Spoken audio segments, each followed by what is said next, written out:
Tudo da Canção Nova em um só lugar. Canção Nova Play. O Senhor esteja convosco. Ele está no meio de nós.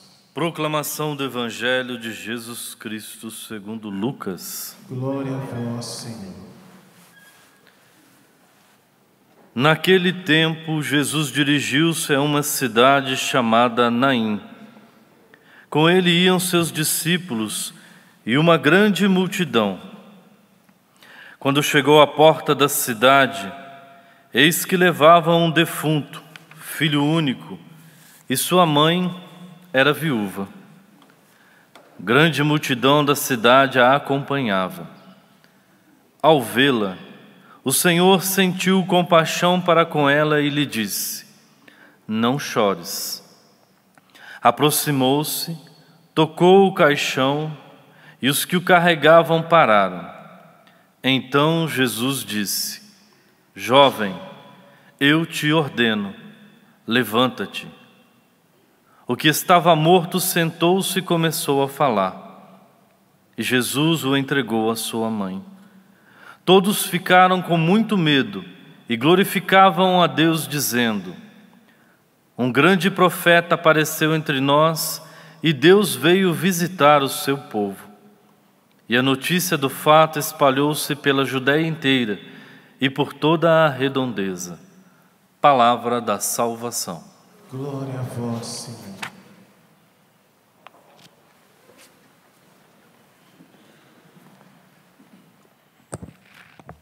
Caro diácono Valdir, amados irmãos e irmãs, a cena deste evangelho, onde são vários os personagens que ali representam, Jesus aparece como aquele pastor ou aquele homem que tem uma visão muito além das coisas que estão acontecendo, que talvez muitos não perceberam. Uma grande multidão, um jovem morto sendo levado ao cemitério e uma viúva angustiada, porque a viúva na época, o único sustento dela, o único apoio dela é o marido, né? Se ela tinha marido, não é viúva, né? E o filho, depois da perda do marido, era o filho, e perdeu o filho, ela não tinha mais ninguém. Eu quero ressaltar o olhar nosso para o coração de Jesus. Mais do que os sinais apresentados, né? Sobretudo dizer para o jovem: jovem, levanta-te, eu te liberto desta condição, fato que somente um Deus pode realizar. Nenhum homem ressuscitou outro homem, né? Nenhuma outra situação se conhece de que possa ressuscitar o morto, senão o próprio Deus, porque Ele é o Senhor da vida e da morte. E Jesus, como Senhor da vida e Senhor da morte, chama de volta aquele jovem e entrega-o à sua mãe. Mas o olhar que eu chamo para o coração de Jesus é a compaixão dele. Como Deus tem compaixão do seu povo e vem em auxílio do seu povo, no coração de Jesus está o coração de Deus. E aí o olhar que vai além de tudo aquilo que nós possamos enxergar. Porque para se salvar uma pessoa, não basta o olhar crítico nosso dela, o olhar julgador nosso dela. Nós temos que ter um olhar salvador, como tem o olhar de Jesus. Ele olha para as pessoas e salva as pessoas. Diferente do nosso olhar, que é um olhar de condenação e de julgamento. Então a multidão vai ficar espantada e vai dizer: um grande profeta está no meio de nós. Deus visitou o seu povo. Fixe nessa palavra: Deus visitou o seu povo. Nós não estamos abandonados, nós não estamos perdidos, nós não estamos sozinhos. Deus caminha conosco, mas ainda agora, na pessoa do seu Filho e na pessoa dos ministros da igreja, que a primeira leitura, Timóteo vem, São Paulo vai dizer para a comunidade, vai dizer para Timóteo, ontem ele dizia sobre os que governam, até o Santo Padre pediu, insistiu para que a comunidade cristã rezem por seus representantes, por seus governadores, por aqueles que cuidam das nações, e pare de ficar jogando, um contra o outro, mas rezar. É o pedido que o apóstolo faz, de orar, para que tenhamos tempos bons, para que tenhamos crescimento, para que tenhamos possibilidade de uma vida melhor. É isso que o texto de ontem sugeria. E hoje ele fala dos líderes da igreja, da comunidade cristã. E como devem ser esses líderes? Como devem ser esses pastores? Os bispos, os presbíteros, os diáconos. E fala também da própria família. Vejam os elementos que aparecem nessa leitura. Um bom pai, um bom esposo, fiel à sua esposa, que cuida bem dos seus filhos, que educa eles na castidade.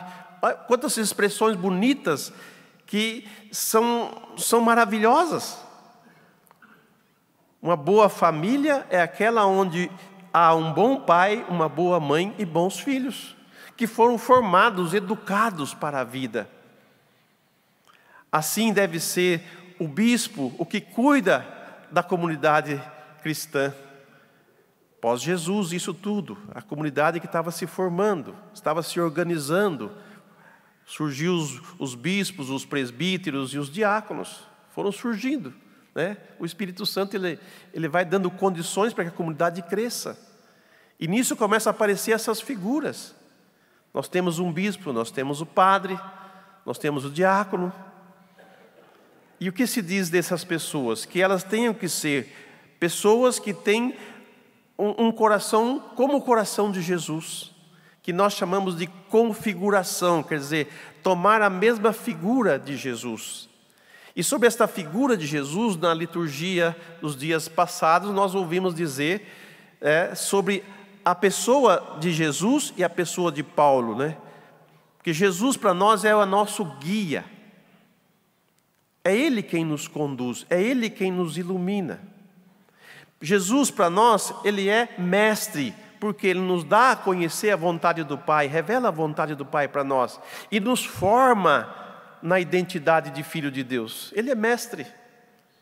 Ele também é modelo, porque nós podemos copiá-lo, nós podemos imitá-lo, no seu modo de amar, no seu modo de agir, no seu modo de se relacionar com o Pai. O que se espera de uma pessoa responsável? O que se espera de um pastor? O que se espera de um presbítero? O que se espera de um diácono? O que se espera de um pai de família? De uma família? Sobretudo uma família cristã, que tragam em si os traços do Cristo, que tragam em si o coração do Cristo, a vida do Cristo. Vida essa que os cristãos receberam o nome de cristãos justamente porque eles viviam Jesus, eles viviam a vida nova que Jesus trouxe. Isso os identificava. E para que uma comunidade seja bem conduzida, seja bem amadurecida, os seus pastores também devem ter essas características. De cuidar bem, de olhar além das coisas, de olhar o mais profundo da pessoa. Como é bom a gente encontrar alguém que olha para nós e não vê os nossos limites, ou vou dizer diferente, vê até os nossos limites, mas não os ressalta. Ao contrário, nos dá condições de ir além dos nossos limites, de ultrapassarmos os nossos limites. E quanto nós somos agradecidos por uma pessoa que nos ajuda a crescer, que nos ajuda a dar um passo maior, que nos ajuda a se sentir mais digno, mais homem, mais mulher. Como é bom encontrar pessoas assim. E o mundo precisa de pessoas assim. Chega de fazer críticas, chega de condenação, vamos ter um olhar de cristão sobre as pessoas. E vamos ajudá-las, e vamos promovê-las, vamos reerguê-las, vamos tirá-las da sua condição de baixeza e trazê-la à altura da dignidade de filho, de filha de Deus. Foi assim que Jesus fez com aquela viúva. E foi assim que Jesus fez com aquela multidão que achava que Deus tinha esquecido deles. Foi assim e é assim que Jesus tem feito na vida de muitos irmãos e irmãs. Nós somos testemunhas disso. Nós somos testemunhas disso porque diariamente nós ouvimos as pessoas dizerem o quanto esta comunidade, pelo seu sistema de comunicação, de televisão, de rádio, de oração, de palestra, de tudo, trouxe de volta a alegria àqueles que estavam tristes. E queremos ser fiéis a essa confiança que Deus depositou em nós e que as pessoas também depositam. Rezem por nós, rezem pelos sacerdotes, rezem pelos bispos, rezem por nossos diáconos, rezem por nossas famílias. Porque o amor de Deus por nós é de sempre para sempre e é um amor que resgata, é um amor que traz a vida, é um amor que renova, é um amor que salva, é um amor que dignifica. Que o Espírito Santo, nosso grande santificador, nos ajude nesta caminhada a sermos homens e mulheres melhores e que ame mais a Deus e que o sirva com todo o coração. Vamos colocar sobre o altar o pão e o vinho. Aquele que falou à multidão, que fez o jovem se levantar, se fez humilde no pão e no vinho, para que nós não morrêssemos de fome no caminho, mas fôssemos bem alimentados e experimentasse o Deus presente no meio de nós. Tudo da Canção Nova em um só lugar. Canção Nova Play.